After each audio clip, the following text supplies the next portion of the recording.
Welcome back. This afternoon, avalanche watches are in effect in the high country.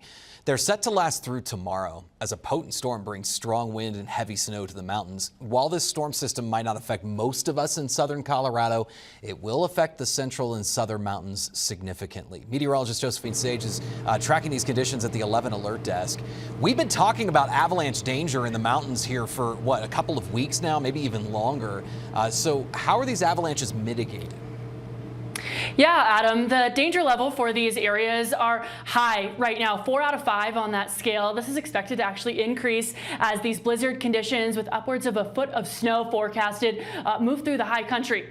According to the Colorado Avalanche Information Center, the slopes that were safe this morning may be deadly throughout the rest of the afternoon and tomorrow. A persistent slab avalanche is actually most likely in this case, which, like the name says, is a slab or a layer of hard snow breaking free from its cohesion to the snowpack below. To prevent avalanches from happening in problem areas, there's several techniques that can be used. Technicians can throw charges on the ground. Charges can be thrown down using aircraft, and the safest is remote avalanche control.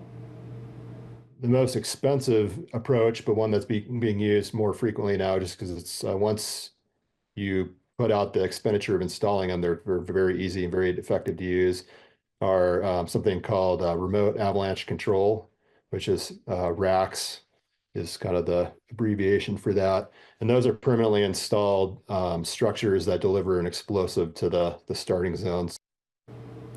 Now, Colorado has 54 racks above mountain roads, but avalanches are inevitable regardless of how much mitigation is done remotely or by technicians on the ground. In winter conditions like this, the Colorado Avalanche Information Center advises finding slopes less than 30 degrees that aren't connected to steeper slopes above as safer options.